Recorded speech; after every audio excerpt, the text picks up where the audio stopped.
ఆరాధన అనేది మనకి జీవితంలో ఆదివారం ఒకరోజే చేసేది కాదు. అది జీవితకాలం అంతా కూడా, జీవితాంతం కూడా, అనుదినము అనుక్షణము ప్రతి క్షణము కూడా దేవుణ్ణి ఆరాధిస్తూ, దేవుని ఘనపరుస్తూ, నడిచేటప్పుడైనా, కూర్చున్నప్పుడైనా, మన పడకల మీదకి వెళ్ళేటప్పుడైనా స్తుతి భావం, ఆరాధన భావం కలిగి దేవుని సన్నిధిలో అనుభవిస్తూ, దేవునికి సన్నిధిని అనుభవిస్తూ, దేవునికి సన్నిధిలో చేసే స్తుతి యాగమే ఆరాధన. అది ఏ స్థలంలోనైనా కావచ్చు, అది ఎలాంటి పరిస్థితులైనా కావచ్చు, ఎలాంటి ప్రతికూలతలైనా కావచ్చు. పౌలు శీలలు చెరసాలలో దేవుని ఆరాధించారు. వాళ్ళు సంకెళ్లతో బంధించబడి వాళ్ళు ఆరాధించారు. సద్రక్ మేషక్ అబేద్నెగోలు అగ్నిగుండంలో దేవుణ్ణి ఆరాధించారు. అగ్నిగుండంలో తిరుగుతూ వాళ్ళు దేవుని స్తుతించారు. బైబిల్ గ్రంథంలో అనేక మంది ప్రతికూల పరిస్థితుల్లో ప్రభువుని ఆరాధించారు. వారి యొక్క కష్టాలను కానివ్వండి, వాళ్ళ యొక్క నష్టాలను కానివ్వండి గుర్తు చేసుకొనక, వాటిని జ్ఞాపకం చేసుకొనక, హబక్కూకు లాంటి వాళ్ళు చేలలో పంట ఇంటికి రాకపోయినా, వాళ్ళు అనుకున్నవి జరగకపోయినా, వాళ్ళ యొక్క ఆలోచనలన్నీ, వాళ్ళ యొక్క ప్రణాళికలన్నీ తలక్రిందులైపోయినా కానీ తల వంచి దేవునికి సన్నిధిలో ఆరాధించారు. ఆరాధన అనేది అంత గంభీరమైనటువంటిది. ఆరాధన పరిస్థితుల మీద ఆధారపడి ఉండదు, ప్రజల మీద ఆధారపడి ఉండదు. అది ప్రతికూల పరిస్థితుల్లోనైనా సరే ఆరాధకుడు ఏం చేస్తాడంటే తల వంచి ప్రభువైనటువంటి యేసుక్రీస్తు వారిని ఆరాధిస్తారు. కాబట్టి ఆరాధన అంత ఘనమైనటువంటిది. బైబిల్ భక్తులు చాలాసార్లు చాలామంది ఏం చేశారంటే వాళ్ళు అనుకున్న ప్రణాళికలు జరగకపోయినా, వాళ్ళ పంటలు పండకపోయినా, వాళ్ళ పొలాలు ఫలించకపోయినా, వాళ్ళ ద్రాక్ష చెట్లు పూత పట్టకపోయినా, కాత రాకపోయినా, ఫలాలు ఇంటికి రాకపోయినా వాళ్ళ యొక్క హృదయం స్తుతులతో పొంగింది. వాళ్ళ యొక్క మనస్సు కృతజ్ఞతాస్తుతులతో నిండి పొంగి పొర్లింది. స్తుతి భావాలతో, స్తుతి గీతాలతో, సియోని గీతాలతో వాళ్ళు దేవుణ్ణి ఆరాధించారు, దేవుణ్ణి ఘనపరిచారు, దేవుణ్ణి మహింపరిచారు. ఆరాధనకు వాళ్ళు విలువనిచ్చారు, ఆరాధనను వాళ్ళు గౌరవించారు, ఆరాధనను వాళ్ళు అన్నిటికంటే మిన్నగా అత్యంత విలువైనటువంటి దానిగా వాళ్ళు ఎన్నుకున్నారు. అది ఎంతో అమోఘమైనటువంటిది, వారి యొక్క జీవితంలో విలువైనటువంటి దానిగా ఎంచారు. ఇక మన విషయానికి వస్తే, మన యొక్క జీవితంలో కూడా ఆరాధన ఎంత ప్రాముఖ్యమైనదో దేవుడు నొక్కి పదే పదే సెలవిస్తూ మాట్లాడారు. ఆరాధన ఎంత ఘనమైనదో, ఆరాధన ఎంత విలువైనదో దేవుడు మనతో మాట్లాడుతూ వచ్చారు. ఈ సమయంలో మనం కూడుకున్న సందర్భం దేవుని ఆరాధించడానికి వచ్చాం, దేవుని ఘనపరచడానికి వచ్చాం, దేవుణ్ణి మహిమపరచడానికి వచ్చాం. దేవుడు మన కోసం ఏం చేశాడో, మనమేమై ఉన్నామో, దేవుడేమై ఉన్నాడో, మనలాంటి వారి కొరకు దేవుడు ఏమి చేశాడో, ఏమి చేసి మనకు రక్షణ ఇచ్చాడో, ఏమి చేసి మనకు విలువైనటువంటి ఘనమైనటువంటి రక్షణ మనకు అనుగ్రహింపజేశాడో, దాన్ని బట్టి దేవుని మనం స్తుతించడానికి సమకూర్చబడ్డాం, దేవుని కనపరచడానికి మనము సమకూర్చబడ్డాం. ఈ ఉదయకాల సమయంలో, ఈ ఆరాధన సమయంలో ఒక 5 విషయాలను మనం ధ్యానం చేసుకొని అర్థవంతమైనటువంటి ఆశీర్వాదకరమైనటువంటి ఆరాధనలోనికి మనం వెళ్తాం. ఒక 5 విషయాలు ఈ ఉదయకాల సమయంలో ఆరాధనకు అనుగుణంగా దేవుడు మనకు అనుగ్రహించినటువంటి ఆ వర్తమానాన్ని బట్టి ధ్యానం చేసుకొని ఆధ్యాత్మికమైనటువంటి శ్రేష్టమైనటువంటి ఆరాధనలోనికి మనం వెళ్తాం. యోహాను సువార్త 4వ అధ్యాయం. యోహాను సువార్త 4వ అధ్యాయం.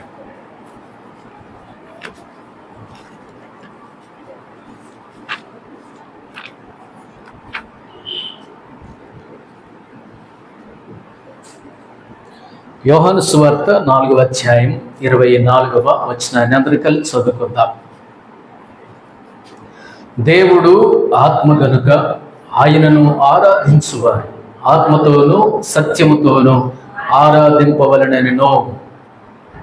దేవుడు సమరయ స్త్రీతో మాట్లాడుతూ ఉన్నారు. వారిద్దరి మధ్య ఒక సంభాషణ జరిగింది. ఆ సంభాషణలో సమరయ స్త్రీ ప్రభు అయినటువంటి యేసుక్రీస్తు వారిని సరి అయినటువంటి వ్యక్తిగా, సరైనటువంటి ప్రవక్తగా, సమస్యలు తీర్చేటటువంటి దేవునిగా, క్రీస్తుగా, రక్షకుడుగా ఒక్కొక్క మెట్టు సమరయ స్త్రీ ప్రభు అయినటువంటి యేసుక్రీస్తు వారిని గుర్తెరిగింది. సమరయ స్త్రీ ప్రభు అయినటువంటి యేసుక్రీస్తు వారిని సరైనటువంటి ఆరాధనకు యోగ్యుడిగా సమరయ స్త్రీ తన యొక్క జీవితంలో ప్రభు అయినటువంటి యేసుక్రీస్తు వారిని గుర్తెరిగింది, అంగీకరించింది. అంగీకరించినటువంటి దేవునికి సాక్షిగా నిలబడింది. అలాంటి దేవుని దగ్గరకు ఊరినే ప్రభు అయినటువంటి యేసుక్రీస్తు వారి యొక్క పాదాల దగ్గరకు నడిపించింది. తన యొక్క జీవితంలో ఈ యోహాను సువార్త 4వ అధ్యాయంలో ఒక్కొక్క మెట్టు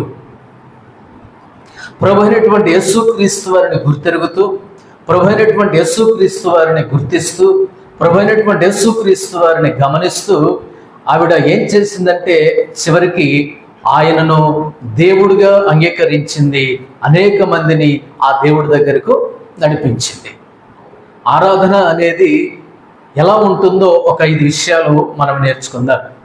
ఈ సమరయ స్త్రీ దగ్గర మనం నేర్చుకునే విషయం ఏమిటంటే, దేవుడు మాట్లాడుతూ అని అంటాడు. ఏమనన్నాడు? దేవుడు ఆత్మ గనుక ఆయనను ఆరాధించువారు ఆత్మతోనూ సత్యముతోనూ ఆరాధించవలెను అని అన్నాడు. ఎందుకు ఈ మాట అనాల్సి వచ్చిందంటే, చుట్టుపక్కల దేశాల వాళ్ళు ఏం చేసేవాళ్ళంటే దేవుడు ఇలా ఉండాలి అని ఒక రూపాన్ని చేసుకునేవాళ్ళు. చుట్టుపక్కల దేశాల వాళ్ళు ఏం చేసేవాళ్ళంటే, మన దేవుడు మనకు ఇలా ఉండాలి, రూపము ఇలా ఉండాలి, చూడటానికి ఇలా ఉండాలి అని ఏం చేసేవాళ్ళంటే వాళ్ళకి ఇష్టం వచ్చినట్లుగా వాళ్ళ దేవుళ్ళను వాళ్ళు చేసుకునేవాళ్ళు చుట్టుపక్కల వాళ్ళు. దేవుడు ఇక్కడ ఏం మాట్లాడుతున్నాడు? దేవుడు ఏమై ఉన్నాడు? రూపమై లేడు. దేవుడు ఎలాంటి వాడు? ఆత్మ గనుక ఆయనను ఆరాధించువారు ఆత్మతో సత్యముతో ఆరాధించవలెను అని ఉంది. నిర్గమకాండములో చూస్తే 20వ అధ్యాయం 4వ వచనములో దేని రూపమునైనను ఏం చేసుకోకూడదు? దేని రూపములోనైనను విగ్రహముగా చేసుకొని ఏం చేయకూడదు? దానికి సాగిలపడకూడదు. చూద్దాం. నిర్గమకాండం 20వ అధ్యాయం 4వ వచనం చూడండి. నిర్గమకాండం 20వ అధ్యాయం 4వ వచనం. పైన ఆకాశమందే గాని క్రింది భూమి అందే గాని భూమి క్రింద నీళ్ల యందే గాని ఉండు దేని రూపమునైనను విగ్రహమునైనను నీవు చేసుకొనకూడదు. పైన ఆకాశమందు గాని క్రింద భూమి అందు గాని భూమి క్రింద నీళ్ల యందే గాని దేని రూపములోనైనను విగ్రహమునైనను నీవు చేసుకొనకూడదు. వాటికి సాగిల పడకూడదు, వాటిని పూజింపకూడదు అని ఉంది. అందుకనే మొట్టమొదటిగా మనం చేయవలసిన విషయం ఏమిటంటే, మనము చేసేది ఆత్మీయ ఆరాధన. మొట్టమొదటిది ఏం ఆరాధన? ఇది ఆత్మీయ ఆరాధన, ఆత్మారాధన, ఆత్మీయమైనటువంటి ఆరాధన. దేని రూపమునైనను విగ్రహముగా చేసుకొనకూడదు, దేని రూపంగానైనా విగ్రహము చేసుకొనకూడదు, దాన్ని పూజింపకూడదు, దాని ఎదుట సాగిలపడకూడదు. మళ్ళీ ఎలా ఆరాధించాలి ప్రభా? ఏ విధంగా ఆరాధించాలి అని అంటే, దేవుడు ఆత్మ గనుక ఆయనను ఆరాధించువారు ఆత్మతో సత్యముతో దేవుణ్ణి ఆరాధించాలి. ఆత్మతో సత్యముతో దేవుణ్ణి ఆరాధించాలి. ఒక సరైనటువంటి వ్యక్తి సరైనటువంటి ఆరాధనల గురించి సరైనటువంటి విధముగా సమరయ స్త్రీతో దేవుడు మాట్లాడుతున్నాడు. ప్రభు అయినటువంటి యేసుక్రీస్తు వారు చేయబడినటువంటి దేవుడు కాదు, మనల్ని చేసినటువంటి దేవుడు. ఆయన మనము చేసినటువంటి దేవుడు కాదు యేసుక్రీస్తు వారు, మనల్ని చేసినటువంటి దేవుడు యేసుక్రీస్తు వారు. దేవుడు అన్నాడు, ఏ రూపంలోనైనాను విగ్రహము చేసుకొని నువ్వే నా దేవుడు అని ఆరాధకుడు ఏం చేయకూడదు? ఆరాధన చేయకూడదు, సాగిల పడకూడదు, పూజింపకూడదు. దేవుడు ఏమై ఉన్నాడు?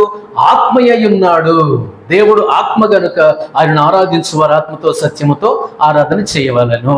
కాబట్టి దీన్ని ఏమందామంటే 5 రకాలైనటువంటి విషయాల్లో మొట్టమొదటి విషయం ఏమిటంటే ఆత్మీయమైనటువంటి ఆరాధన. ఆత్మీయ ఆరాధన, ఆత్మీయమైనటువంటి ఆరాధన, ఆత్మారాధన. మనం చేసే ఆరాధన ఎలా ఉండాలంటే ఆత్మానుసారంగా ఉండాలి, ఆత్మీయమైనటువంటి ఆరాధనగా ఉండాలి, అర్థవంతమైనటువంటి ఆరాధనగా అది ఉండాలి. కాబట్టి దేని రూపంలోనైనాను విశ్వాసి చివరికి శిలువకు కూడా నమస్కరించకూడదు. యేసు ప్రభు బొమ్మకు కూడా ఏం చేయకూడదు? విగ్రహానికి నమస్కరించకూడదు, సాగిల పడకూడదు. శిలువ ఎక్కడని కనిపిస్తే అమ్మో ఇది దేవుడు అని ఏం చేయకూడదు? దాన్ని సాగిల పడకూడదు, దాన్ని నమస్కరించకూడదు. రూలే, అందరికీ రూలే, ఎవరికైనా రూలే. దేని దగ్గర కూడా విగ్రహము దగ్గర సాగిల పడకూడదు, నమస్కరించకూడదు. దేవుడు ఒక కండిషన్ నిర్గమకాండం 20వ అధ్యాయంలో 4వ వచనంలో తన ప్రియులైనటువంటి ఇశ్రాయేలీయులకు దేవుడు అనుగ్రహించాడు. ఈ రోజున ఆ కండిషన్ మనకు కూడా వర్తిస్తుంది. మొదటి పాయింట్లో ఉన్నాం, ఆత్మీయ ఆరాధనలో ఉన్నాం. ఆత్మీయమైనటువంటి ఆరాధన, ఆత్మారాధన. దేవుడు ఆత్మ గనక సమరయ స్త్రీతో దేవుడు మాట్లాడుతున్నాడు. ఆరాధన ఎలా ఉండాలంటే ఆత్మతో సత్యముతో ఉండాలి. చుట్టుపక్కల వాళ్ళు వాడి విగ్రహాలు చేసుకున్నారు, కులదేవతలను మన దేవతలు అనుకున్నారు, కులదేవతలు అనుకున్నారు, కుటుంబ దేవతలు అనుకున్నారు. వాళ్ళ ఇష్టం వాళ్ళు చేసుకున్నారు. అలా వాళ్ళు చేసుకొని అలా చేస్తున్నారు, కానీ మనం అలా చేయాల్సిన పని లేదు. మరి మనం ఎలా చేయాలి? ప్రభు అనేటువంటి యేసుక్రీస్తు వారి యొక్క సన్నిధిలో దేవుడు ఆత్మ గనుక ఆత్మను ఏ విధంగా? సత్యముతో. దేవుడు ఆత్మ గనుక ఆయనను ఆరాధించువారు ఆత్మతోనూ సత్యముతోనూ ఆరాధించాలి. జాగ్రత్త. నేను విగ్రహానికి మొక్కట్లేదు కదండి, సిలువేగా. విగ్రహానికి మొక్కట్లేదు కదండి, యేసు ప్రభువారి రూపమేగా, ప్రతిమేగా. దేవుడు అన్నాడు, నిక్కచ్చిగా చెప్పాడు. ఇప్పుడు నిర్గమకాండం 20వ అధ్యాయం 4వ వచనంలో సరే దేనికి మొక్కొద్దు, నా బొమ్మ దగ్గర మొక్కమన్నాడు దేవుడు. ఏమైనా అది కూడా చెప్పలేదు. నా బొమ్మ దగ్గరే మొక్కండి, ఏ బొమ్మ దగ్గర మొక్కొద్దని దేవుడు అన్నాడా? చెప్పలేదే. బొమ్మ ఏదైనా బొమ్మే, విగ్రహం ఏదైనా విగ్రహమే. దేవుడి ఉదయకాల సమయంలో మనతో మాట్లాడుతున్నటువంటి మాట, మన ఆరాధన ఆత్మీయమైనటువంటి ఆరాధనగా అది ఉండాలి, ఆధ్యాత్మికమైనటువంటి ఆరాధనగా అది ఉండాలి, అర్థవంతమైనటువంటి ఆరాధనగా అది ఉండాలి. ఏ విగ్రహము దగ్గరో ఏ రూపము దగ్గరో మనం ఏం చేయకూడదు? సాగిలపడకూడదు. కరెంట్ వచ్చినప్పుడు, లైట్ వేసినప్పుడు వెంటనే మనం ఏం ముద్దు పెట్టుకోకూడదు మన వేళ్ళు. ఇలాంటి వాళ్ళు కూడా ఉన్నారు. ఎందుకు పెడతారో తెలియదు. ఉన్నారేమో, మనలో కూడా ఉన్నారేమో. మార్చుకుంటే మంచిది, మానుకుంటే మంచిది అంటాడు. కరెంట్ వచ్చింది, లైట్ వెలిగింది, అది కరెంట్ పోతే ఆరిపోద్ది, వస్తే వెలుగుద్ది. అది నేను ఎందుకు ముద్దు పెట్టుకున్నా? నేను ఎందుకు చప్పరించాను? నేను బొగ్గలు ఎందుకు చప్పరించాను? నోటిని ఎందుకు చప్పరించాను?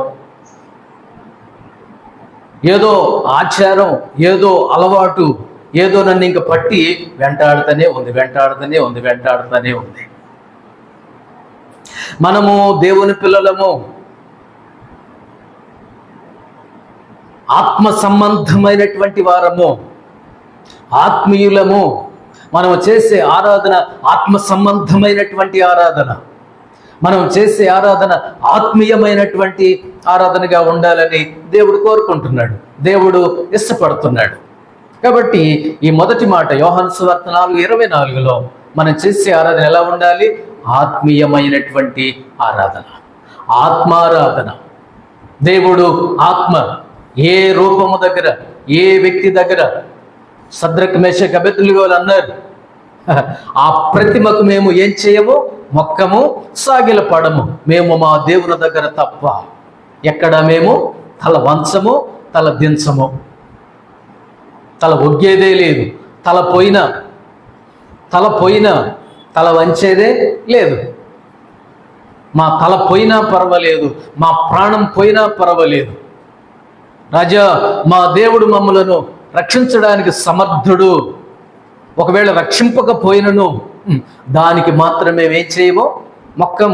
ఇది ఆత్మీయమైనటువంటి ఆరాధన, ఆత్మ సంబంధమైనటువంటి ఆరాధన, ఆశ్చర్యమైనటువంటి ఆరాధన.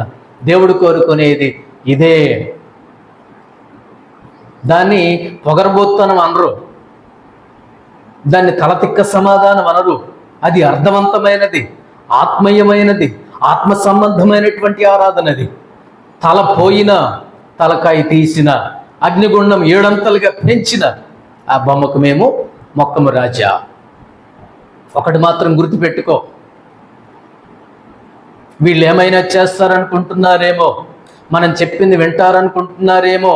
వింటాం, వినేవాటికి వింటాం, చేయవలసినవి చేస్తాం, మిమ్మల్ని గౌరవిస్తాం, మీ మాటకు లోబడతాం. కానీ ఈ విషయంలో, ఆరాధించిన విషయంలో, ఆరాధన విషయంలో ఒకే మాట, ఒకే బాట, ఒకే దేవుడు. అంతకు మించి మేము చేసేది లేదు, తల వంచేది లేదు, తల ఒగ్గేది లేదు. తల తీసేసినా సరే, తలకాయ పోయినా సరే. ఇది ఆత్మ సంబంధమైనటువంటి ఆరాధన, ఆత్మీయమైనటువంటి ఆరాధన. అది మొదటిది. రెండోది నేను జ్ఞాపకం చేస్తాను, చూడండి. యెషయా గ్రంథం 29వ అధ్యాయం 13వ వచనం. యెషయా గ్రంథం 29వ అధ్యాయం 13వ వచనం.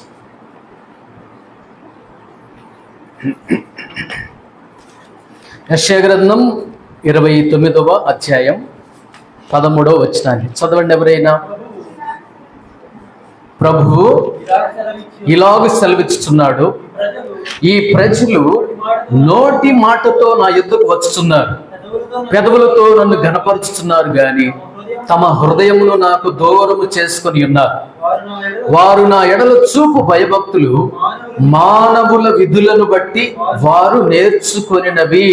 చాలు. రెండవ ఆరాధన.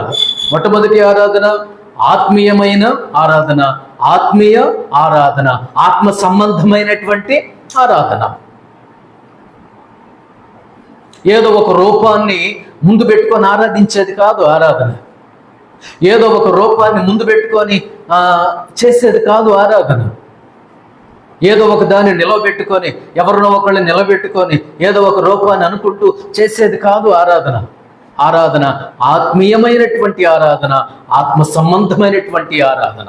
దేవుడు ఆత్మ గనుక అది మొదటిది. రెండవది ఏమనుకుంటున్నామంటే, ఈ 13వ వచనంలో హృదయారాధన.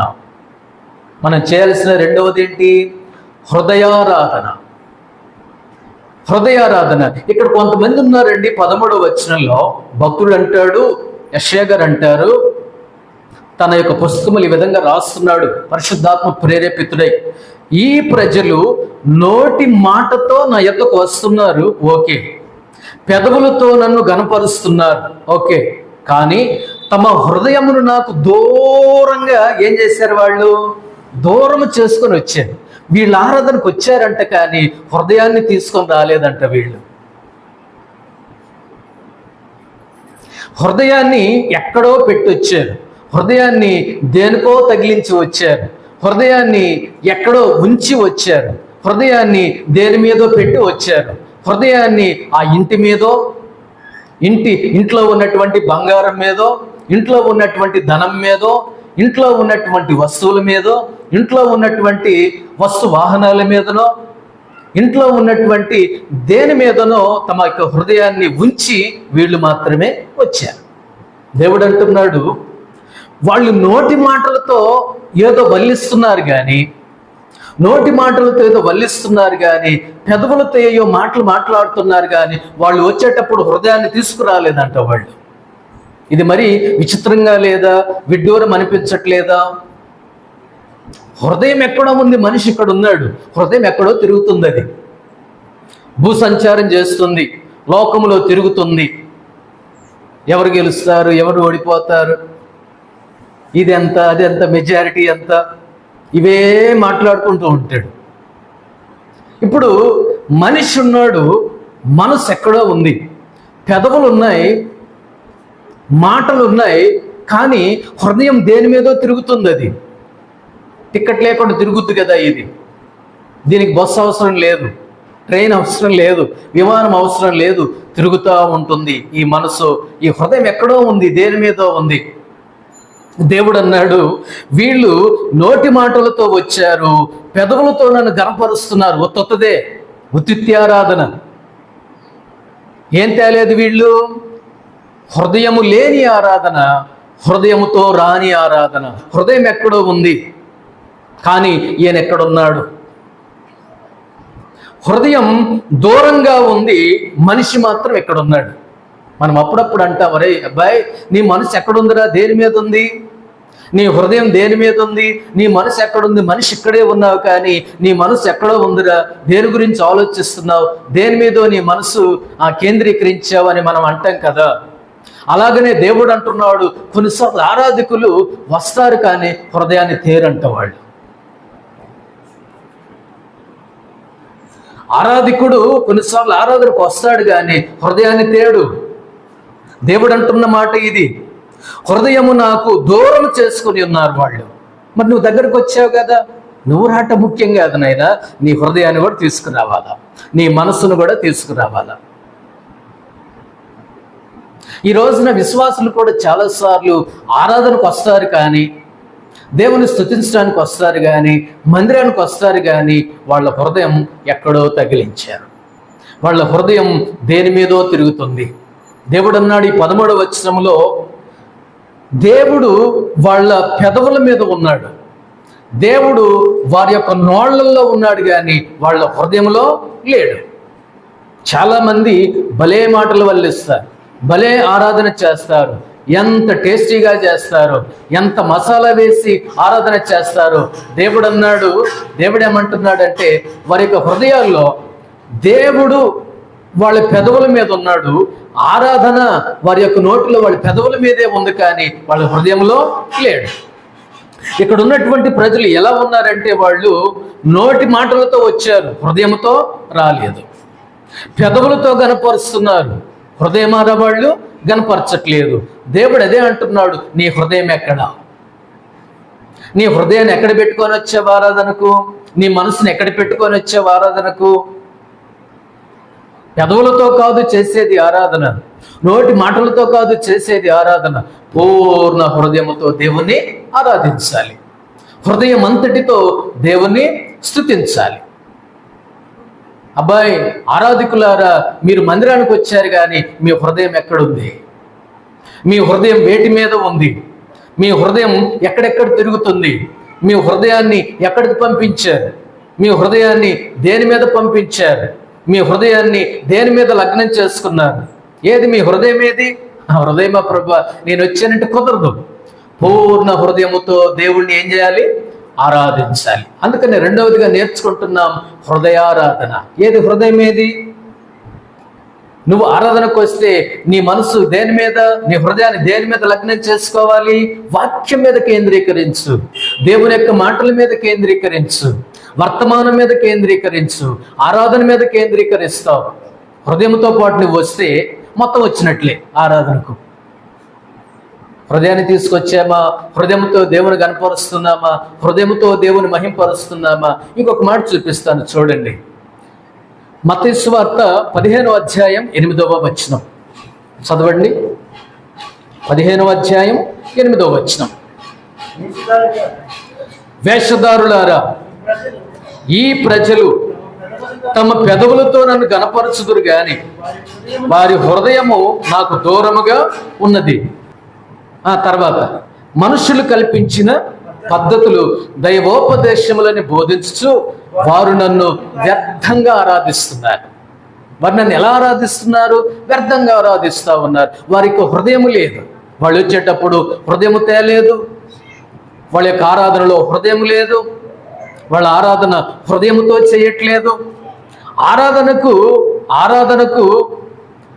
ఆరాధన అనేది హృదయానికి చెందిన ఆరాధన. అది హృదయానికి చెందినటువంటి ఆరాధనగా ఉండాలి, హృదయానికి చెందినటువంటి ఆరాధనగా ఉండాలి, హృదయారాధనగా ఉండాలి, హృదయంతో చేసే ఆరాధనగా ఉండాలి. దేవుడు ఈ రోజున మనతో మాట్లాడుతున్నాడు. ఈ హృదయారాధనలో మన ఆరాధన ఎలా ఉంది? మన ఆరాధనకు వచ్చేటప్పుడు హృదయంతో చేస్తున్నామా? హృదయాన్ని తెచ్చామా? హృదయమారా ఆరాధిస్తున్నామా? హృదయముతో ఆరాధిస్తున్నామా? పూర్ణ హృదయముతో ఆరాధిస్తున్నామా అనేది చాలా ప్రాముఖ్యమైనటువంటిది. దేవుడు మనకు నేర్పిస్తున్నటువంటి సత్యం. ఈ హృదయ ఆరాధన అనేది హృదయముతో చేసే ఆరాధన, హృదయము నిండి చేసే ఆరాధన అన్ని భాగాలకు, అన్ని విభాగాలకు అది ఏం చేస్తుందంటే సరఫరా చేయబడుతుంది. హృదయముతో చేసే ఆరాధన, హృదయము నుండి చేసే ఆరాధన, హృదయము నిండి చేసే ఆరాధన, హృదయము నిండి పొంగి పొర్లి చేసే ఆరాధన, అది అన్ని భాగాలకు, అన్ని విభాగాలకు ఏమవుతుందంటే స్ప్రెడ్ అవుతూ ఉంటుంది. దాన్ని ఏమంటామంటే పూర్ణ హృదయముతో దేవుణ్ణి ఆరాధించుట, పూర్ణ మనసుతో దేవుణ్ణి ఆరాధించుట అనే విషయాన్ని ఇక్కడ మనం నేర్చుకోవాలి. అందుకనే రెండవదిగా అనుకుంటున్నాము హృదయారాధన. దేవుడు ఇక్కడ కూడా అదే మాట్లాడాడు.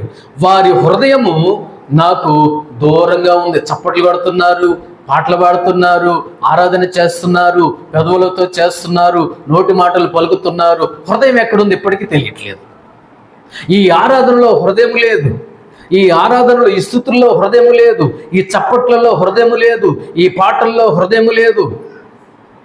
మనం అంటాం కదా, చేస్తే మనసు పెట్టి చెయ్యి, లేకపోతే పో అంటాం కదా. చేస్తే నిక్కచ్చిగా చెయ్యి, చేస్తే సక్రమంగా చెయ్యి పనులు, చేస్తే మనసు పెట్టి చెయ్యి, నిక్కచ్చిగా చెయ్యి, ఖచ్చితంగా చెయ్యి, లేకపోతే పో. టైం దండగా, నీకు ఇచ్చే డబ్బులు దండగా, నీకు ఇచ్చే కూలి దండగా, పో అంటాం కదా. ఆరాధన కూడా మనం ఎలా చేయాలంటే మనసు పెట్టి చేయాలి, హృదయంతో చేయాలి, హృదయమారా చేయాలి, పూర్ణ హృదయంతో దేవుణ్ణి ఆరాధించాలి. దాన్ని ఏమంటామంటే హృదయారాధన అని అంటాం. ఇంకొక వచనాన్ని మీకు చూపిస్తాను. మార్కు సువార్త 7:6 చదవండి. అందుకు ఆయన వారితో ఇలాగూ చెప్పెను, ఈ ప్రజలు పెదవులతో నన్ను గనపరచుదురు గాని వారి హృదయము నాకు దూరంగా ఉన్నది. దగ్గరవుతున్న పెదవులు, దూరమైన హృదయం. పెదవులు దగ్గరగానే ఉన్నాయి, కానీ హృదయమే చాలా దూరంగా ఉంది. కొంతమంది ఇక్కడ ఉంటారు కానీ వారి మనసు ఇక్కడ ఉండదు, వారి హృదయం ఇక్కడ ఉండదు, ఆరాధన మీద ఉండదు, దేవుని స్తుతించే దాని మీద ఉండదు, దేవుని గణపరిచే దాని మీద ఉండదు. ఎక్కడో ఉంది, తేలి ఆడుతుంది, ఎక్కడో ఉంది. దేవుడు పదే పదే ఈ మాటను ప్రత్యేకంగా చెప్తా ఉన్నాడు. మార్కు సువార్త 12:30 చూడండి. నీవు నీ పూర్ణ హృదయముతోనూ, నీ పూర్ణ ఆత్మతోనూ, నీ పూర్ణ వివేకముతోనూ, నీ పూర్ణ బలముతోనూ నీ దేవుడైన ప్రభువును ప్రేమింపవలనన్నది. ఎలా ప్రేమించాలో తెలుసా? ఎలా సేవించాలో తెలుసా? ఎలా ఆరాధించాలో తెలుసా? నీ పూర్ణ హృదయముతో. రెండవది నీ పూర్ణ ఆత్మతో. మూడవది నీ పూర్ణ వివేకముతో. నాలుగవది నీ పూర్ణ బలముతో. సగం సగం కాదు, సగం సగం దేవుని ఆరాధిస్తే అసలు చేయని దాంతో సమానం. అది సగం సగం భక్తి అసలు భక్తి లేని దాంతో సమానం. అందుకే ఆరాధన అనంటే హృదయముతో చేసే ఆరాధన, హృదయం నిండి చేసే ఆరాధన. ఆరాధన అనేది హృదయానికి సంబంధించింది, హృదయం నిండి వచ్చేది. ఆరాధన అంటే హృదయం నుండి వచ్చేది, హృదయం నిండి వచ్చేది, హృదయమారా చేసేది, హృదయం అంతటితో చేసేది. అందుకే మనం చేసే ఆరాధన రెండవది ఎలా ఉండాలంటే హృదయారాధన. కానుక కంటే ముందుగా, కాసుల కంటే ముందుగా, కనకాని కంటే ముందుగా మన హృదయాన్ని దేవునికి సమర్పించి, దేవునికి అర్పించి మనం చేయవలసినటువంటి ఆరాధన ఉన్నది. అది రెండవది హృదయారాధన. మూడవది నేను జ్ఞాపకం చేస్తాను, చూడండి. మత్తయి సువార్త 2:10-11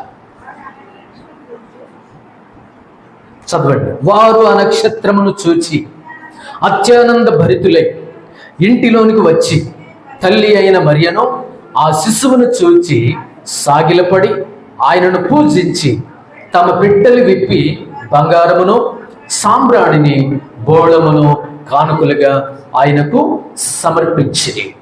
మూడవ ఆరాధన క్రీస్తు కేంద్రమైనటువంటి ఆరాధన. మనం చేసే ఆరాధన ఎలా ఉండాలి? అది క్రీస్తు కేంద్రమైనటువంటి ఆరాధన. క్రీస్తు మన ఆరాధనకు సెంటర్ పాయింట్ ఎవరు? క్రీస్తే. ఇప్పుడు ఎడ్ల బండి ఉంటుందండి, దానికి కొన్ని ఆకులు ఉంటాయి, ఆకులు అంటారు. దానికి మధ్యలో ఒక కొండ లాంటిది ఉంటుంది. ప్రతి జాయింట్ కూడా ఎక్కడ అతుక్కోవాలి? మధ్యలో కొండ లాంటి దగ్గర అతుక్కోవాలి. ఆ చక్రానికి సెంటర్ పాయింట్ అది. అది లేకపోతే చక్రం ఉండదు, చక్రం నిలబడదు, బండి కదలదు, కుప్పగూలిపోతుంది, దేనికి పనికి రాదు. ఈ బండి చక్రానికి మధ్యలో కొండ అది ఏ విధంగా ఉంటుందో, మధ్యలో స్థానం ఏ విధంగా ఉంటుందో, మన ఆరాధనకు ప్రభు అయినటువంటి యేసుక్రీస్తు వారు కేంద్ర స్థానంగా ఉండాలి. అందుకని మూడవది ఏంటంటే క్రీస్తు కేంద్ర ఆరాధన అంటారు. దీన్ని ఏమంటారు? క్రీస్తు కేంద్ర ఆరాధన. ప్రభు అయినటువంటి యేసుక్రీస్తు వారు జన్మించినప్పుడు తూర్పు దేశ జ్ఞానులు వచ్చారు, అర్పణలతో వచ్చారు, కానుకలు పట్టుకుని వాళ్ళు వచ్చారు. ఆ బాలుడైనటువంటి యేసుక్రీస్తు వారు ఎదుట వాళ్ళు ఏం చేస్తున్నారంటే సాగిలపడి ఏం చేస్తున్నారు? వాళ్ళు పూజిస్తున్నారు. వాళ్ళు ఇప్పుడు యోసేపు, మరియా, ఈ జ్ఞానులు, వాళ్ళ మధ్యలో ఎవరున్నారు? ఇప్పుడు యేసుక్రీస్తు వారు ఉన్నారు, ప్రభు అయినటువంటి యేసుక్రీస్తు వారు. వీళ్ళందరూ చుట్టూ ఉన్నారు, మధ్యలో ఎవరున్నారంటే ప్రభు అయినటువంటి యేసుక్రీస్తు వారు ఉన్నారు. వీళ్ళ యొక్క ఆరాధనకు కేంద్రం ఎవరు? ప్రభు అయినటువంటి యేసుక్రీస్తు వారే. అక్కడ లైటింగ్ లేదు, అక్కడ బ్యాండ్ మేళాలు లేవు, అక్కడ డీజేలు లేవు, అక్కడ డ్యాన్స్ ప్రోగ్రామ్స్ లేవు, లైటింగ్ లేదు, అక్కడ హంగామా లేదు. ఆ ఆరాధన ఎలా ఉందంటే క్రీస్తు కేంద్రమైనటువంటి ఆరాధన ఎలా ఉందంటే ఆత్మీయంగా ఉంది, చక్కగా ఉంది, అమోఘంగా ఉంది. కానీ హంగు ఆర్భాటాలతో ఏమీ అక్కడ లేదు. క్రీస్తు కేంద్రమైనటువంటి ఆరాధన ఎలా ఉంటుందంటే ఆత్మీయంగా చక్కగా ఉంటుంది, ఆధ్యాత్మికంగా ఉంటుంది, ఆత్మానుసారంగా ఉంటుంది. అక్కడ ఓ పెద్ద హంగామా చేసినట్టేమీ లేదు. అక్కడ వినాలి, అక్కడ పెద్ద హంగామా చేసినట్టేమీ లేదు. మధ్యలో క్రీస్తు ప్రభువారు ఉన్నారు, జ్ఞానులు ఉన్నారు, మరియ ఉన్నారు, యోసేపు ఉన్నారు, ఇంకా ఉంటే ఎవరో ఉన్నారేమో, అక్కడ గొల్లలు ఉన్నారేమో, తర్వాత దూతలు ఉన్నారు. దూతలకైనా, గొల్లలకైనా, జ్ఞానులకైనా, యోసేపుకైనా, మరియకైనా కేంద్రం ఎవరు? ఇప్పుడు క్రీస్తు ప్రభువారే కేంద్రము. దీన్నే ఏం ఆరాధన అంటారంటే క్రీస్తు కేంద్రమైనటువంటి ఆరాధన, క్రీస్తు కేంద్ర ఆరాధన అంటారు దీన్ని. ఇప్పుడు మనం చేసే ఆరాధనకు ఏముండాలంటే మనం చేసే ఆరాధనకు ఒక పాయింట్, ఒక సెంట్రల్ ఎవరైనా ప్రభు అయినటువంటి యేసుక్రీస్తు వారు. ప్రభు అయినటువంటి యేసుక్రీస్తు వారే కేంద్రం, ప్రభు అయినటువంటి యేసుక్రీస్తు వారే సెంటర్ ఆఫ్ ది అట్రాక్షన్ మన ఆరాధనకు.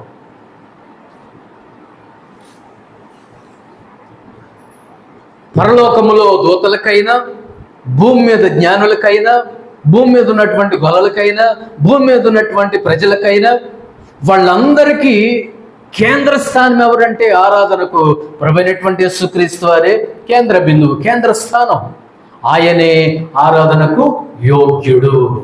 ప్రకటన గ్రంథంలో మనం చూస్తాం, యోగ్యుడవు, నీవు యోగ్యుడవు, పూజింపయోగ్యుడవు, స్తుతికి యోగ్యుడవు, ఆరాధనకు యోగ్యుడవు అనే మాటలు చాలా మనం బైబిల్ గ్రంథంలో మనం చూస్తాం. అద్భుతమైనటువంటి మాటలు, ఆశ్చర్యమైనటువంటి మాటలు. అందుకనే క్రీస్తు కేంద్రమైనటువంటి ఆరాధన. ఈ క్రీస్తు కేంద్రమైనటువంటి ఆరాధనలో ఆయనే మన కేంద్రం, ఆయనే మన గమ్యం, ఆయనే మన కేంద్రం, ఆయనే మన గురి. కేంద్రమైన ఆయనే, గమ్యమైన ఆయనే, గురి అయినా ఆయనే. దేనికి? ఆరాధనకు. దేవుని యొక్క సన్నిధిలో, దేవుని యొక్క సన్నిధానంలో, దేవుని యొక్క సంఘంలో, దేవుని యొక్క సన్నిధానంలో మనం చేసే స్తుతి అయినా కావచ్చు, ఆరాధన కావచ్చు, ఏదైనా కావచ్చు, కానీ దాని అంతటికి మెయిన్ శిరస్సు ఎవరు? ప్రభు అయిన యేసుక్రీస్తు వారు. ఇప్పుడు మనం ఆరాధన చేయడానికి ఉన్నాం.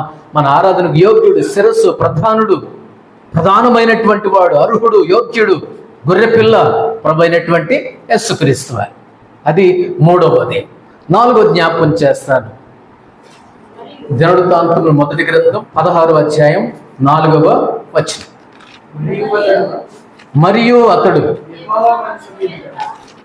యెహోవా మందస్సం ఎదుట సేవ చేయుచు ఇశ్రాయేలీయుల దేవుడైన యెహోవాను ప్రసిద్ధి చేయుటకును వందించుటకును ఆయనకు స్తోత్రములు చెల్లించుటకును లేవీయులలో కొందరిని నియమించెను. తర్వాత 41వ వచనం చూడము. 41 యెహోవా కృప నిత్యం ఉండునని ఆయనను స్తుతి చేయుటకై వీరితో కూడా హేమానును యెదూతూనును పేర్ల వరుసను ఉదహరింపబడిన మరికొందరిని నియమించెను. బూరలు ఊదుటకును తాళములను వాయించుటకును దేవుని గూర్చి పాడతగిన గీతములను వాద్యములతో వినిపించుటకును వీరిలో నుండు హేమానును యెదూతూనును అతడు నియమించెను. మరియు యెదూతూను కుమారులను అతడు ద్వారపాలకులుగా నియమించెను. దావీదు గారు ఏం చేశారంటే దీన్ని నాలుగవ ఆరాధన ఏంటో తెలుసా? స్తుతి ఆరాధన. నాలుగవది ఏంటిది? స్తుతి ఆరాధన. స్తుతి ఆరాధన. రాజు అయినటువంటి దావీదు గారు ఏం చేశారు? 4వ వచనంలో ఏం చేశారు? రాజు అయినటువంటి దావీదు గారు స్తుతికి పెద్దపీట వేశాడు. దేవుని స్తుతించడానికి, దేవుని గణపరచడానికి, దేవుని మహింపరచడానికి ఒక పెద్ద టీమును ఆయన ఏర్పాటు చేసుకున్నాడు. వాళ్ళ పని ఏంటో తెలుసా? 4వ వచనంలో వాళ్ళు చేసే పని ఏంటి? యెహోవా మందసం ఎదుట సేవ చేయుచు ఇశ్రాయేలీయుల దేవుడైన యెహోవాను ప్రసిద్ధి చేయాలి. ఇశ్రాయేలు దేవుడైన యెహోవాను ఏం చేయాలి? వీళ్ళు ప్రసిద్ధి చేయాలి. వందించుటకును ఆయనకు స్తోత్రములు చెల్లించుటకును లేవీయులలో కొందరిని నియమించెను. దేనికి నియమించాడు దావీదు గారు? స్తుతి ఆరాధనకు నియమించాడు. స్తుతి ఆరాధనకు నియమించాడు. పాటలు పాడటానికి నియమించాడు. పాటలు పాడేటప్పుడు వాద్యములు వాయించడానికి కొందరిని నియమించాడు. పాటలు పాడటానికి, వాయిద్యాలు వాయించడానికి లేవీయులలో కొందరిని ఏం చేశాడు? దావీదు గారు నియమించాడు. దీని అర్థం ఏంటంటే స్తుతి ఆరాధన. స్తుతి ఆరాధన దేవుని సన్నిధిలో దేవుని స్తుతించడానికి, ఆయన నామమును ప్రసిద్ధి చేయడానికి, వినాలి, ప్రసిద్ధి చేయడానికి, వందించడానికి, ఆయనకు స్తోత్రములు చెల్లించడానికి లేవీయులలో దావీదు కొందరిని ఏం చేశాడు? నియమించాడు. ఇది స్తుతి ఆరాధన. అందుకే మనం పాటల ద్వారా దేవుని స్తుతిస్తాం, స్తుతి ఆరాధన చేస్తాం, పాటల ద్వారా దేవుని కనపరుస్తాం, పాటల ద్వారా దేవుని మహింపరుస్తాం, పాటల ద్వారా దేవుని ఏం చేస్తాం? స్తుతిస్తాం, పాటల ద్వారా దేవుని కనపరుస్తాం. ప్రభు అయినటువంటి యేసుక్రీస్తు వారు కూడా పాట పాడినట్లు బైబిల్ గ్రంథంలో ఉంది. ఆధ్యాత్మికమైనటువంటి పాట, ఆత్మీయమైనటువంటి పాటలు, పాడతగిన గీతములనే మాట అక్కడ ఉంది. ఉందా లేదా? పాడతగిన గీతములు, పాడతగిన పాటలు. అంటే పాడతగని పాటలు కూడా ఉన్నాయి. కానీ స్తుతి ఆరాధనలో పాడతగిన, ఆరాధనకు తగిన, స్తుతికి తగిన, దేవుని స్తుతించడానికి తగిన పాటలు పాడడానికి దావీదు గారు కొంతమందిని ఏం చేశాడు? నియమించాడు, నిర్ణయించాడు. దీన్ని ఏమంటామంటే స్తుతి ఆరాధన. దీన్ని ఏమంటాము? స్తుతి ఆరాధన. ఈ స్తుతి ఆరాధనలో మనం ఏం చేయాలంటే దేవుడు మనకిచ్చినటువంటి వరాలను, దేవుడు మనకిచ్చినటువంటి తలాంతులను దేవుని కోసం ఆరాధనలు ఏం చేయాలి? వాటిని వాడాలి. దేవుని కోసం దేవుడు మనకిచ్చినటువంటి వరాలను కానివ్వండి, తలాంతులు కానివ్వండి, ఏమి తలాంతు ఉంటే అది దేవుని మహిమార్థమై ఈ స్తుతి ఆరాధనలో చక్కగా వాటిని మనం వాడాలి. కొంతమంది ఏం చేస్తారంటే దేవుడు తమకి ఇచ్చినటువంటి వరాలను, తలాంతులను ఏం చేస్తున్నారంటే వాళ్ళ కోసం వాడుతున్నారు, వాళ్ళ స్వార్థం కోసం వాడుతున్నారు, వాళ్ళ సంపాదన కోసం వాడుతున్నారు, వాడికి ఏదో రావాలని కోరుకుంటున్నారు. దేవుడు మనకిచ్చినటువంటి వరాలను, తలాంతులను మన కోసం వాడకూడదు, మనీ కోసం వాడకూడదు, మన స్వార్థం కోసం వాటిని వాడకూడదు. దేవుడిచ్చినటువంటి వరాలను, తలాంతులను దేవుని పరిచర్యలో, ఈ స్తుతి ఆరాధనలో వాడాలి.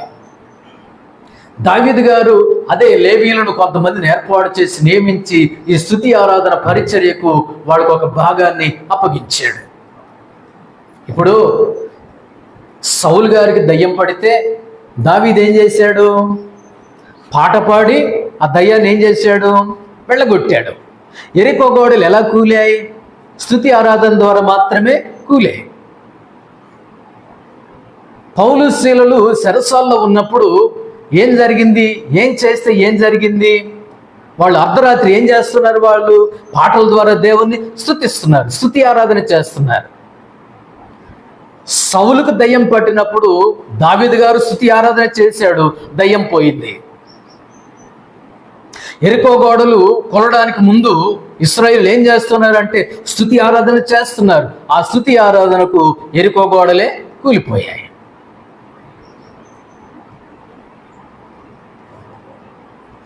పౌలు శీలలు చెరసాల్లో ఉన్నప్పుడు ఆ చెరసాల అదిరింది, వణికింది, భూకంపం వచ్చినంత భూకంపం కలిగినట్లు అయిపోయింది, బద్దలైపోయాయి, తెరుచుకున్నాయి. కారణం ఏంటి? స్తుతి ఆరాధన. అందుకే దేవుడు మనకిచ్చిన వరాలు మన కోసం వాడకూడదు, మనీ కోసం వాడకూడదు, మన స్వార్థం కోసం వాడకూడదు. దేనికోసం వాడాలంట? స్తుతి ఆరాధనలో దేవుని మహిమార్థమై ఆ వరాలను, తలాంతులను దేవుని కోసం వాడాలి. నోరు మూసుకొని కూర్చుంటే కుదరదు. దేవుని స్తుతించాలి, దేవుని గణపరచాలి, దేవుని మహింపరచాలి. దేవా, ఈ తలాంతు నాకు ఇచ్చావు, ఈ వరాన్ని నాకు ఇచ్చావు, నీ సేవలో, నీ పరిచర్యలో, ఈ ఆరాధనలో దాన్ని వాడుటకు నాకు నీ కృపను దయచేయండి ప్రభు అని దేవునికి సన్నిధిలో వాటిని వాడడం నేర్చుకోవాలి కదా. దాన్ని ఏమంటామంటే స్తుతి ఆరాధన. దేవుని మహిమార్థమై, దేవుని యొక్క సన్నిధిలో దేవుని నామ మహిమార్థమై మన ఆరాధనలో మన వరాలను, తలాంతులను దేవునికి సన్నిధిలో వాడాలి. దేవుని మహిమార్థమై వాటిని వాడాలి. ఇంకొక మాట ఉంది, దినవృత్తాంతంలో 2వ గ్రంథం 8వ అధ్యాయం 14వ వచనం చూడండి. అతడు తన తండ్రి అయిన దావీదు చేసిన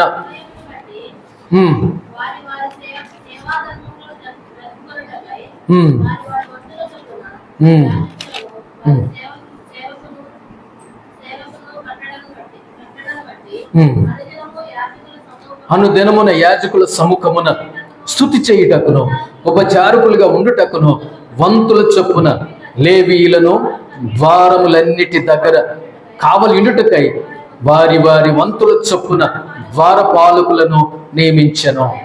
ఇక్కడ సొలొమోను గారు వాళ్ళ నాన్నగారు మొదటి దినవృత్తాంతముల గ్రంథంలో 16వ అధ్యాయంలో దేవుని స్తుతించడానికి, స్తుతి ఆరాధనకు కొంతమందిని ఏర్పాటు చేసి, కొంతమందిని నాయకులుగా ఉంచి దేవుని స్తుతించడానికి, కేవలం దేవుని స్తుతించడానికి, కనపరచడానికి, స్తుతి ఆరాధన చేయడానికి, ఆయనను ప్రసిద్ధి చేయడానికి, ఆయనను వందించడానికి, ఆయనకు స్తోత్ర గీతములు పాడి దేవుని కనపరచడానికి ఏ విధంగా అయితే దావీదు గారు నిర్ణయించినటువంటి కట్టడ, వాళ్ళ నాన్నగారు నిర్ణయించినటువంటి కట్టడ ఏదైతే ఉందో, సొలొమోను గారు కూడా తర్వాత చరిత్రలో ఏం చేస్తున్నాడు? 14వ వచనములో అతడు తన తండ్రి అయిన దావీదు చేసిన నిర్ణయమును బట్టి వారి వారి సేవా ధర్మములను జరుపుకున్నట్టుకై వారి వారి వంతుల చొప్పున యాజకులను, వారి సేవకును కట్టడలను బట్టి అనుదినమున యాజకుల సముఖమున స్తుతి చేయుటకును. ఎప్పుడెప్పుడంట?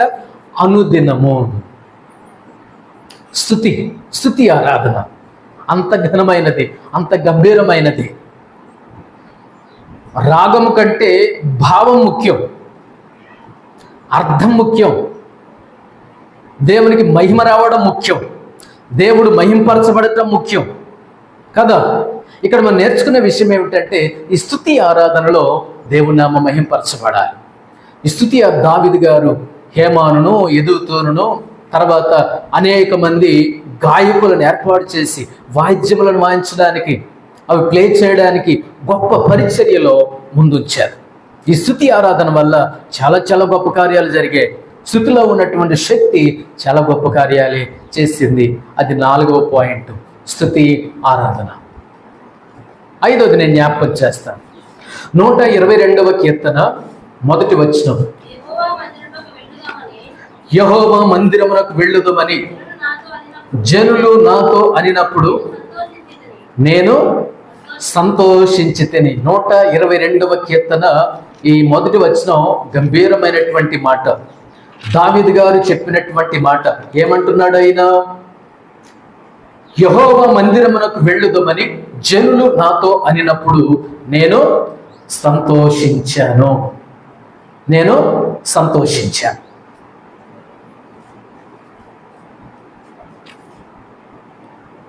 దీన్ని ఏమంటామంటే సామూహిక ఆరాధన అని అంటాం. దీన్ని మొట్టమొదటిది ఆత్మీయ ఆరాధన, 2వది హృదయ ఆరాధన, 3వది క్రీస్తు కేంద్రమైన ఆరాధన, 4వది స్తుతి ఆరాధన, 5వది సామూహిక ఆరాధన. ఇప్పుడు 122వ కీర్తనలో దావీదు అంటున్నాడు 1వ వచనంలో, యెహోవా మందిరమునకు వెళ్ళుదమని ఎవరు చెప్తున్నారు దావీదు గారితో? జనులు, ప్రజలు. రాజుగారు మనం ఎక్కడికి వెళ్దామండి? దేవుని మందిరానికి వెళదామండి, ఆరాధనకి వెళదామండి, దేవుని స్తుతించడానికి వెళదామండి, దేవుని గణపరచడానికి వెళదామని అంటే దావీదు గారు ఏమంటున్నాడు? ఆయన ఫీలింగ్ ఏంటి? నేను సంతోషించాను. ఇది సంతోషంతో చేయవలసినటువంటి ఆరాధన. దీన్ని ఏమంటామంటే సామూహిక ఆరాధన, సమూహంగా చేసే ఆరాధన. ఇప్పుడు మనం ఇంతమంది ఉన్నాం ఇక్కడ ఈ మందిరంలో. దీన్ని ఏం ఆరాధన అంటారంటే సామూహిక ఆరాధన, సమూహముగా కూడి వచ్చి చేసే ఆరాధన. దీంట్లో కొన్ని మేలులు ఉన్నాయి, అవేంటో నేను చెప్తాను. ఈ సామూహిక ఆరాధనలో, ఈ సంఘమంతా కూడి వచ్చి చేసే ఆరాధనలో, ఈ సామూహిక సంఘమంతా కూడి వచ్చి చేసే ఈ ఆరాధనలో కొన్ని మేళ్లు ఉన్నాయి. అదేంటో తెలుసా? దేవుని నామం మహింపరచబడుతుంది. మొదటిది, దేవుని నామం మహింపరచబడాలి కూడా. రెండవది ఏమిటంటే ఈ సామూహిక ఆరాధనలో ఐక్యత ఉంటుంది. ఐక్యత, సహోదరుల యొక్క ఐక్యత కనిపిస్తుంది. అందరం ఒక దగ్గర కూడుకుంటున్నాం, అందరం ఒక దగ్గర చేరుకుంటున్నాం, అందరూ సమాధాన బలితో సమకూర్చబడుతున్నాం. అది ఏ విధంగా ఉండాలంటే ఐక్యత ఉండాలి. ఐక్యత ఎక్కడ ఉంటుందో ఆశీర్వాదం ఉంటుంది, శాశ్వత జీవం కూడా అక్కడ ఉంటుంది. ఐక్యత లేదనుకోండి, ఏముండదు? ఆశీర్వాదం ఉండదు, శాశ్వత జీవము ఉండదు. మనం బల దగ్గరకు సమకూడి వస్తున్నామంటే, ఆరాధనకు సమకూడి వస్తున్నామనంటే, సామూహిక ఆరాధన చేస్తున్నామంటే మొట్టమొదటిగా దేవుని నామం మహింపరచబడాలి. రెండవది మన ఐక్యత కనిపించాలి. ఐక్యత. ఎక్కడో పుట్టాం, మన జీవితం వేరు, మన పద్ధతులు వేరు, మన ఆలోచనలు వేరు. కానీ అలాంటి వాళ్ళను దేవుడు తన యొక్క రక్తం చేత కడిగి శుద్ధీకరించి ఒక జనంగంగా, సంఘంగా, సమూహంగా, సామూహిక ఆరాధనలో దేవుడు మనల్ని ఏం చేశాడు? నిలవబెట్టాడు కదా. దీన్నే సామూహిక ఆరాధన అంటాం. సమూహంతో చేసే ఆరాధన అని అంటాం. సంఘమంతా కూడి వచ్చి చేసే ఆరాధన అని అంటాం.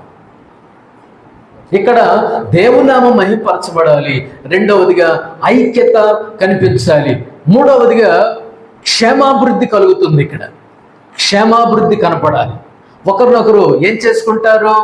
ఈ సమూహంగా ఆరాధన చేసినప్పుడు, సామూహిక ఆరాధన చేసినప్పుడు ఒకరి క్షేమాన్ని ఒకళ్ళు కోరుకుంటారు. దాన్ని సంఘక్షేమం లేకపోతే అవిశ్వాసుల యొక్క క్షేమాభివృద్ధి కోసం ఈ సామూహిక ఆరాధన చాలా మనకు దోహదపడుతుంది. ఈ సామూహిక ఆరాధన దేవుని నా మహిమార్థమై ఉంటుంది. ఈ సామూహిక ఆరాధన దేవుని యొక్క సంఘంలో దేవుని యొక్క ప్రియులకు ఐక్యతను వివరిస్తుంది. ఈ సామూహిక ఆరాధన విశ్వాసులకు ఏం కలుగజేస్తుంది అంటే క్షేమాభివృద్ధిని కలుగజేస్తుంది. ఒకరి క్షేమాన్ని గురించి ఒకళ్ళు. పౌలు గారు అంటాడు, అతని వంటి వారు ఎవరూ లేరు. మీ క్షేమాన్ని గురించి, సంఘ క్షేమం గురించి చింతించేవాడు తను ఒక్కడే ఉన్నాడు. అలాంటి వాడు ఎవడు లేడు. మిమ్మల్ని గురించి చింతిస్తున్నాడు, మిమ్మల్ని గురించి ఆలోచిస్తున్నాడు. ఈ సామూహిక ఆరాధనలో ఇవన్నీ ఉంటాయి. నాలుగవదిగా ఏముంటుందంటే సామూహిక ఆరాధనలో బలం ఉంటుందంట. బలం. 4 ఎడ్లు కలిసి ఉన్నప్పుడు ఆ సింహం ఏమీ చేయలేకపోయిందంట. అవునా కదా? ఈ స్టోరీ మనకు తెలుసు కదా. 4 ఎడ్లు కలిసినప్పుడు సింహం కూడా ఏమీ చేయలేడు. సంఘమంతా కలిసినప్పుడు సామూహిక ఆరాధనలో సామూహికంగా ఆరాధన చేస్తున్నప్పుడు నాలుగవదిగా మనకేముంటుందంటే బలం. ఎవడు మనల్ని కదపలేడు. ఏ శక్తి మనల్ని కదపలేదు. ఏ వ్యక్తి మనల్ని కదపలేడు. ఏ వ్యవస్థ మనల్ని కదపలేడు. కారణం ఏంటో తెలుసా? ఈ సామూహికంగా అంటే సంఘమంతా కలిసి చేసే ఆరాధనలు ఏముంటుంది? బలం అనేది ఉంటుంది. బలం అనేది ఉంటుంది. ఈ రోజున చాలా మంది బలహీనులు అవ్వటం కారణం ఏంటంటే సామూహికంగా కలిసి రావట్లేదు. సామూహికంగా దేవుని ఆరాధించడానికి మనసు లేదు. ఒంటరిగానే ఉంటాడు, ఒంటరిగానే తిరుగుతాడు, ఒంటరి మాటలు మాట్లాడతాడు, ఒంటరిగానే ఉంటాడు. వాడిని సాతాను ఈజీగా మింగేస్తాడు. సంఘములో లేని వ్యక్తి, సామూహిక ఆరాధనలో కలవనటువంటి వ్యక్తికి ఏమీ లేదంటే ఐక్యత లేదని అర్థం. దేవుని మహింపరచట్లేదు అని అర్థం. అతనికి క్షేమాభివృద్ధి లేదు అని అర్థం. నువ్వు క్షేమాభివృద్ధి పొందాలంటే, నువ్వు క్షేమంగా ఉండాలంటే ఎలా ఉండాలో తెలుసా? సంఘముతో కలిసి ఉండాలి. ఈ సామూహిక సంఘంతో కలిసి ఉండాలా, కలిసి ఆరాధించాలా, కలిసి దేవుని స్తుతించాలా. అప్పుడే నీ యొక్క జీవితంలో క్షేమాభివృద్ధి ఉంటుంది. నాలుగవదిగా ఏముంటుంది? బలం అనేది ఉంటుంది. సంఘమంతా కలిసినప్పుడు బలం. సంఘమంతా కలిసి ఆరాధిస్తున్నప్పుడు బలం.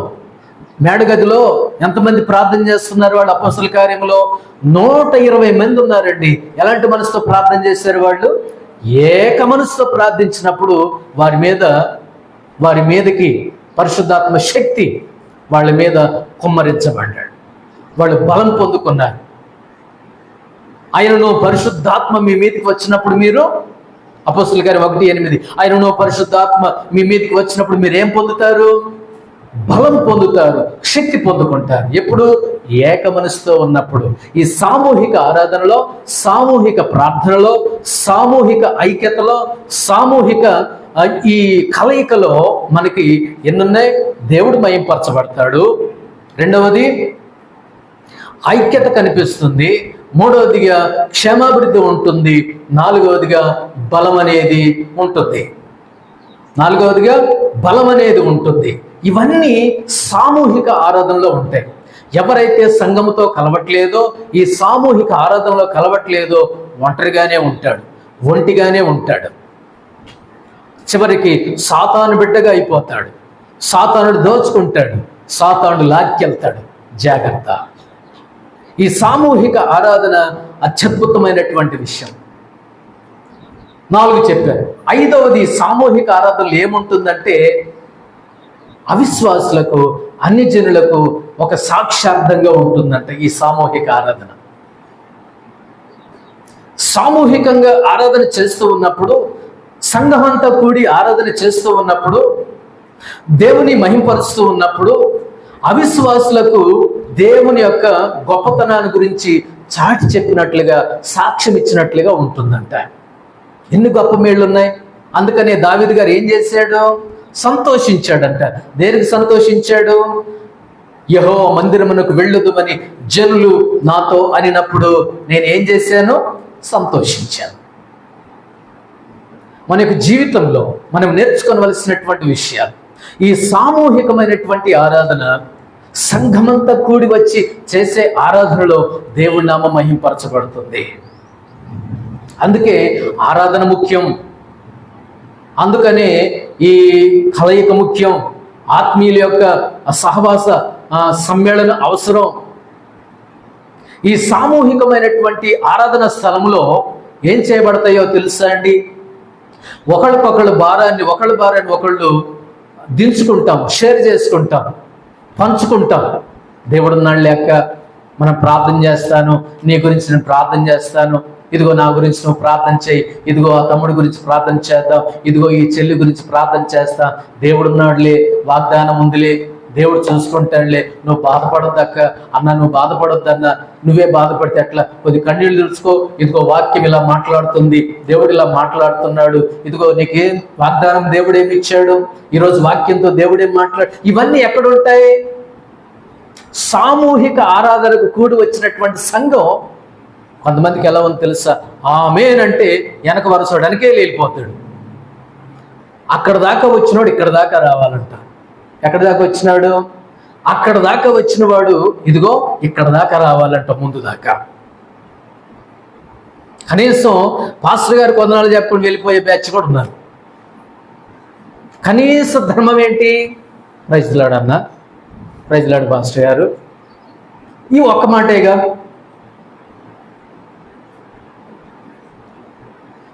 ఒకళ్ళకి ఒకళ్ళు పలకరించకుండా, ఇది ఎందులో భాగం అంటే సామూహిక ఆరాధనలో, సామూహిక కలయికలో, ఆత్మీయుల సహవాస సమ్మేళన కేంద్రంలో ఒకళ్ళకొకళ్ళు పలకరించుకొని, ఒకళ్ళనొకళ్ళు పలమార్శించుకొని, ఒకళ్ళనొకళ్ళు ఏం చేసుకొని షేక్ హ్యాండ్ ఇచ్చుకొని వందనాలు చెప్పుకొని కాసేపు 2 నిమిషాలు నిలబడి ఏం చేసుకోవాలి?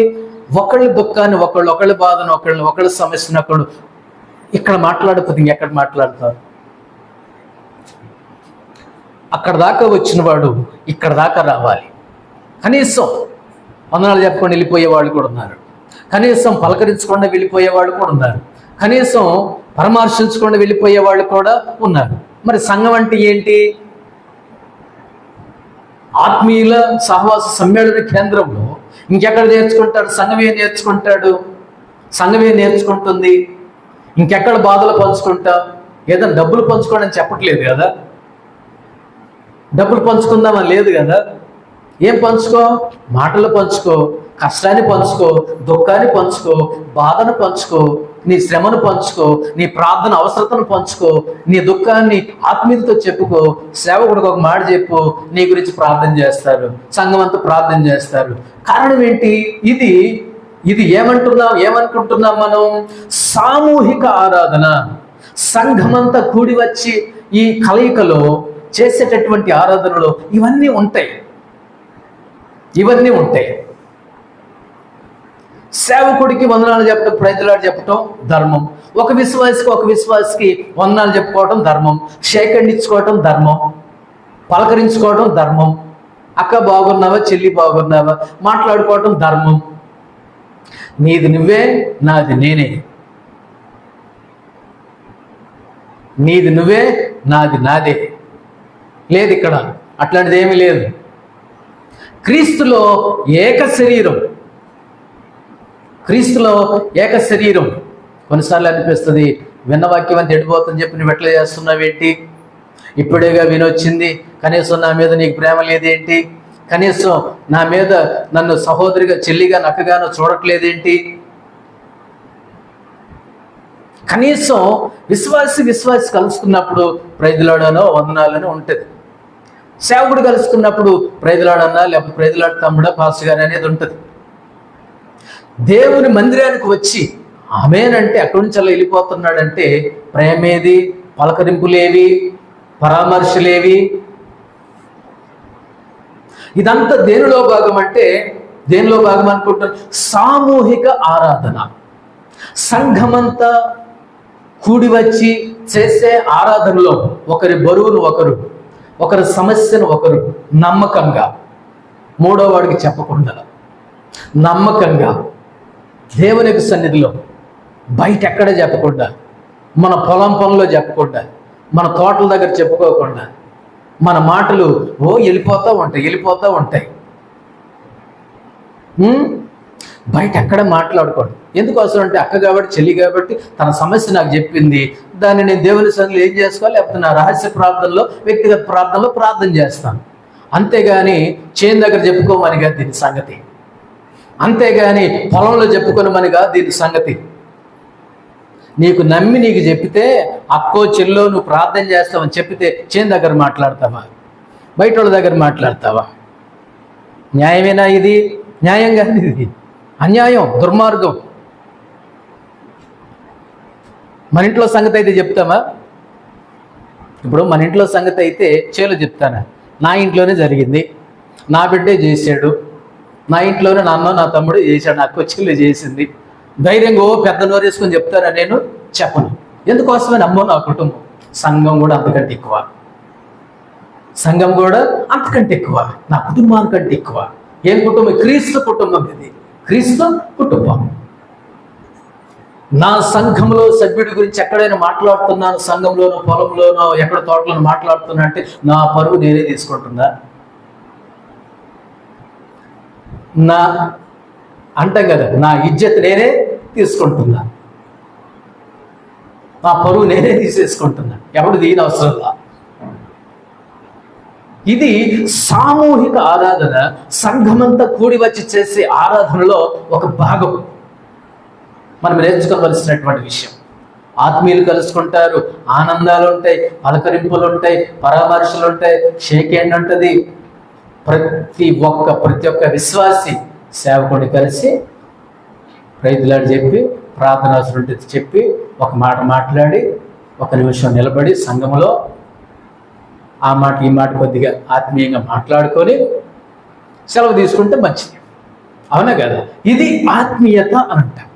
దీన్ని ఆత్మీయత. మరి విశ్వాసులు మరి బయట కలుసుకున్నప్పుడు సంఘంలో ఎవరికైనా మరి వందనాలు చెప్పుకుంటారో మరి చెప్పుకోరు, కొంతమంది తెలియదు. దేవుని బిడ్డ దేవుని మహిమార్థమై జీవించాలి. దేవుని బిడ్డ దేవుని మహిమార్థమై జీవించాలి.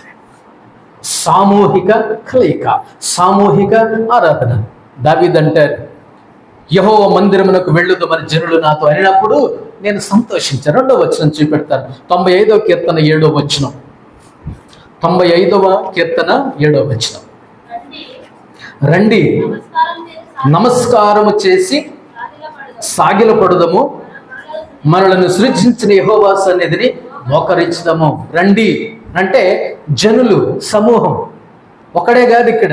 రండి సమూహంగా, సామూహికంగా, సామూహికంగా దేవునికి సన్నిధిలో వెళదాం, దేవుని ఆరాధిద్దాం. రండి. 7వ వచనములో రండి నమస్కారం చేసి సాగిలపడదాము, మనలను సృజించిన యెహోవా సన్నిధిని మోకరించుదాం. 100వ కీర్తన 2వ వచనం. 100వ కీర్తన 2వ వచనం. సంతోషముతో యెహోవాను సేవించుడి, ఉత్సాహగానము చేయొచ్చు ఆయన సన్నిధికి రండి.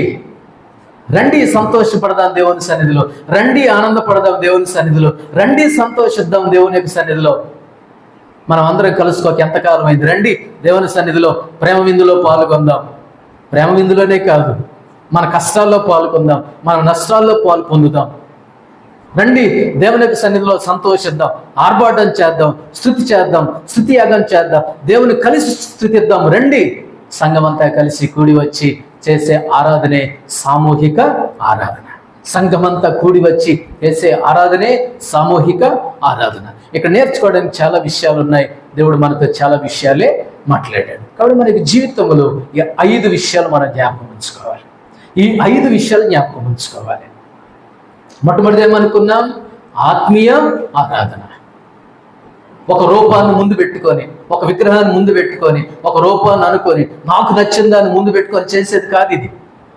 దేవుడు ఆత్మ గనుక ఆయనను ఆరాధించేవారు ఆత్మతో సత్యముతో ఆరాధించాలి. అది ఆత్మీయ ఆరాధన. 2వది ఏమనుకున్నాం? హృదయారాధన. ఈ రోజున చాలా మంది విశ్వాసులు పెదవులు దగ్గరకు వచ్చాయి, హృదయం మాత్రం దూరంగా ఉంది. నోటి మాటలతో దేవుని స్తుతిస్తున్నారు, మాటలు వల్లిస్తున్నారు, కానీ వారి యొక్క హృదయం బహుదూరంగా ఉంది. ఇంకో మాట, వాడి హృదయం కొవ్వింది అంటాడు దేవుడు. వారి హృదయం ఏమైపోయింది? కొవ్వింది, దూరంగా ఉంది అని అంటాడు. హృదయము లేని ఆరాధన, హృదయము రాని ఆరాధన, హృదయముతో చెయ్యని ఆరాధన, హృదయము నిండి పొంగని ఆరాధన, హృదయములో నిండి పొరలి ప్రవహించలేనటువంటి ఆరాధన, అది ఆరాధనే కాదు.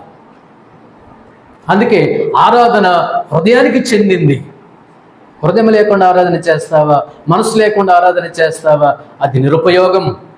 అందుకే 2వది హృదయారాధన. 3వది స్తుతి ఆరాధన. ఈ స్తుతి ఆరాధన చాలా గంభీరమైనటువంటిదండి.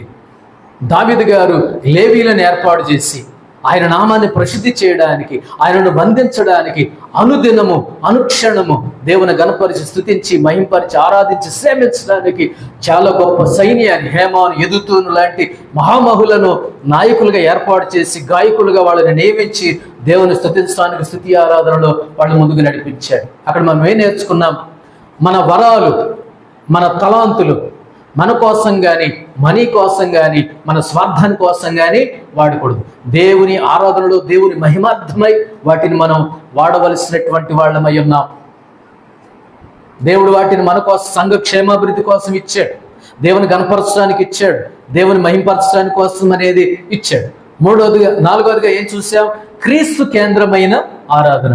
క్రీస్తు కేంద్ర ఆరాధన జ్ఞానులకు, తూర్పు దేశపు జ్ఞానులకు కానివ్వండి, గొల్లలకు కానివ్వండి, ప్రజలకు కానివ్వండి, ఆకాశంలో ఉన్నటువంటి దేవదూతలకు కానివ్వండి, ఎవరి కేంద్రం ఆరాధనకు? క్రీస్తే కేంద్రం. ఎవడైనా కావచ్చు, ఎక్కడ వాడైనా కావచ్చు, ఎచ్చటవాడైనా కావచ్చు, నువ్వు ఎక్కడుండి ఆరాధన చేసినా కావచ్చు. ఈ సహవాస సంఘాలకు, సార్వత్రిక సంఘాలకు, పరలోకంలో ఉన్న వాళ్ళైనా భూలోకంలో ఉన్న వాళ్ళైనా వాళ్ళ ఆరాధనకు కేంద్రం ఎవరై ఉండాలో? క్రీస్తే కేంద్రమై ఉండాలి. ఎవరు కాకూడదు, ఎవరు రాకూడదు. ఎవరు కాకూడదు. మన కేంద్రం, మన గమ్యం క్రీస్తే. మన ఆరాధనకు గమ్యం, గురి ఎవరు? క్రీస్తే. ఎవరు కాకూడదు, ఎవరు ఆ స్థానంలోనికి రాకూడదు. ఎవరూ కాకూడదు, ఏదీ కాకూడదు. దేవుడే ఆరాధనకు యోగ్యుడు. ఆయన మాత్రమే విప్పుటకు యోగ్యుడు, అర్హుడవు. గొర్రె పిల్ల యోగ్యుడవు, యోగ్యుడవు, నీవే యోగ్యుడవు. తన స్వరక్తమిచ్చి సంపాదించాడు. గంభీరమైనటువంటి, ఘనమైనటువంటి నామం అది. ఐదవదిగా ఏం చూసామది? సామూహిక ఆరాధన. సంఘమంతా కూడి వచ్చి చేసే ఆరాధనలో ఏముండాలో? దేవునికి మహిమ ఉండాలి. రెండవదిగా ఐక్యత ఉండాలి. మూడవదిగా ఏముండాలి? క్షేమాభివృద్ధి ఉండాలి. నాలుగవదిగా ఏముండాలంటే అది బలముతో ఉండాలి. ఐదవదిగా ఏమనుకున్నాం? అవిశ్వాసులకు అది సాక్షార్థమై అది ఉండాలి. మన కలయిక. ఓరు నాయన, వీళ్ళందరూ ఇక్కడ కూడుకున్నారు, వీళ్ళలో వీళ్ళకి ఐక్యత లేదు, వీళ్ళ మాట అంటే వీళ్ళకే పడదు, మొత్తం భలేగా ఉన్నారు, లోపల కూర్చొని అనుకోకూడదు. వీళ్ళు బయట ఉన్నా అంతే, లోపల ఉన్న అంతే, దేవుడు నామమహిమ కలుగునుగా. కానీ అన్యజనులు ఏం చేయాలా? ఆశీర్వదించాలి, గొప్ప సాక్ష్యం చెప్పాలి ఈ సామూహిక ఆరాధనలో. కాబట్టి మనకి జీవితంలో 5 విషయాలు గుర్తుపెట్టుకుందాం. 5 విషయాలు. ప్రభువా, ఆత్మీయమైనటువంటి ఆరాధనలో నన్ను స్థిరపరచు. ప్రభువా, హృదయారాధనలో నన్ను బలపరచు.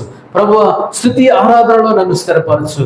ప్రభువా, క్రీస్తు కేంద్రమైనటువంటి ఆరాధన నా గమ్యం, నా గురి. నా గమ్యం, నా యొక్క గురి. నా గమ్యం, నా యొక్క కేంద్రం.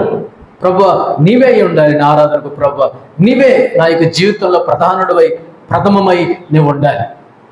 ఆ రోజు గొర్రెల కాపురకైనా, ఆ రోజు జ్ఞానులకైనా, ఆ రోజు ప్రజలకైనా, ఆ రోజు దేవదూతలకైనా ప్రభువైనటువంటి యేసుక్రీస్తు వారు సెంటర్ ఆఫ్ ది అట్రాక్షన్ ఆరాధనకు ఏ విధంగా అయితే ఉన్నాడు, వాళ్ళ దృష్టి వెలుగుల మీద కానీ, లైటింగుల మీద కానీ, ఆ డీజేల మీద కానీ, వాళ్ళ యొక్క మనసు దేని మీద కానీ లగ్నం లేదు. వారి మధ్యలో ఉన్నటువంటి క్రీస్తు యేసు మీద వారి యొక్క దృష్టి కేంద్రీకరించి ప్రభువైనటువంటి యేసుక్రీస్తు వారిని వారు ఆరాధించారు. అందుకనే అంత చరిత్రలో స్థిరస్థాయిగా, చిరస్మరణీయంగా క్రీస్తు యొక్క ఆరాధన మిగిలిపోయింది. అంతకంటే మించిన ఆరాధన మరి భవిష్యత్తు తరాల్లో తర్వాత ఎక్కడ మనం చూసి అంత గంభీరమైనటువంటి ఆరాధన. ఈ రోజున క్రీస్తు ఆరాధన నుండి మనం పక్కకు తప్పించే, మన దృష్టి మరల్చేవి చాలా ఉన్నాయి. ఇప్పుడు క్రీస్తును ఆరాధించడానికి బదులుగా, క్రీస్తును చూడటానికి బదులుగా, క్రీస్తు కంటే కూడా క్రీస్తును కనపడకుండా చేసే వెలుగు జలుగులు చాలా ఉన్నాయి ఆరాధనలో. క్రీస్తు కనిపించట్లేదు. ప్రభువా, అది నాకు దూరం అవును గాక. ప్రభువా, అలాంటిది నాకు దూరం అవ్వను గాక. నువ్వే కనిపించాలి, నీ నామే మహింపరచబడాలి. ఆయన హెచ్చవలసి ఉన్నది, నేను తగ్గవలసి ఉన్నది. ఈ ఆరాధనలో ప్రభువు హెచ్చాలి, మనం ఏం చేయబడాలో? తగ్గాలి. ఈ రోజున క్రీస్తు కనిపించట్లేదు, అనేకమైనవి కనిపిస్తున్నాయి, అందరూ కనిపిస్తున్నారు, వెలుగు జిలుగులు కనిపిస్తున్నాయి, హంగు ఆర్భాటాలు కనిపిస్తున్నాయి. దేవుడెక్కడా? ఆరాధికుడా, నీ హృదయం ఎక్కడ? పెదవులు ఉన్నాయి, నోరుంది, మనిషి ఉన్నావు, నీ హృదయాన్ని ఏడ తగిలించుకొని వచ్చావు? నీ హృదయం దేని మీద పెట్టుకొని ఆరాధనకు వచ్చావు? ఒకసారి ఆలోచించుకోవలసిన వాళ్ళమై ఉన్నా. ఐదవదిగా సామూహిక ఆరాధన. మన కలయిక, మన సామూహిక ఆరాధన దేవునికి మహిమ తెచ్చేదిగా ఉండాలి. రెండవది, అది ఐక్యతకు దారి తీయాలి, ఐక్యత చాటాలి. మూడవది, అక్కడ సమకూర్చబడినప్పుడు క్షేమాభివృద్ధి ఉంటుంది. నాలుగవది, ఆ కలయికలో సామూహిక ఆరాధనలో బలం ఉంటుంది. ఐదవదిగా అన్యజనులకు, అవిశ్వాసులకు, చూచేవాళ్లకు అది సాక్షార్థమైనటువంటి కలయికగా, ఆరాధనగా అది ఉండాలి. మనం అలాగ ఆరాధన చేయడానికి మనల్ని మనం సిద్ధపరచుకుందామా? మనల్ని ఆ విధంగా మనల్ని దేవుని సన్నిధిలో సిద్ధం చేసేసుకుందామా? ఈ 5 మాటలు మనం గుర్తుపెట్టుకొని ఆరాధన చేద్దామా? ప్రభువా, నీవు ఆరాధనకు యోగ్యుడవు, నువ్వు మాత్రమే ఆరాధనకు యోగ్యుడవు, నువ్వు మాత్రమే స్తుతులకు పాత్రుడవు, నువ్వు మాత్రమే యుగయుగాలకు స్తుతికి స్తోత్రాలకు అర్హుడవు. గొర్రెపిల్ల, నీవే యోగ్యుడవు, నీవే అర్హుడవు, నీవు తప్ప ఆరాధనకు అర్హుడు ఎవరూ లేరు. ప్రభువా, అలాంటి ఆరాధనలోకి నన్ను నడిపించినైనా, అలాగ ఆరాధించడానికి నాకు బలమును దయచేయనైనా. ఈ 5 మాటలు గుర్తుపెట్టుకొని ఆత్మీయమైనటువంటి ఆరాధన చేస్తాం, హృదయారాధన చేస్తాము, స్తుతి ఆరాధన చేస్తాము, క్రీస్తు కేంద్రమైనటువంటి ఆరాధన చేస్తాము. సామూహికంగా, సమూహముగా, సంఘమంతా కూడి వచ్చి చేసే ఈ ఐక్యతతో కూడినటువంటి ఆరాధన, ఈ సామూహిక ఆరాధన కలిసి చేసినప్పుడు దేవుడు ఆరాధనను అంగీకరిస్తాడు, ఆగ్రహిస్తాడు, ఇష్టపడతాడు, దాన్ని కోరుకుంటాడు, దాన్ని పొందుకుంటాడు. దాని వలన ఆశీర్వాదాలు, దీవెనలు తన ప్రియులకు దేవుడు అనుగ్రహిస్తాడు. అట్టి ఆరాధన చేయుటకు దేవుడు మనకు సహాయం చేసి నడిపించును గాక. తన మాటలు దేవుడు దీవించును గాక. ప్రార్థన చేసుకుందాం.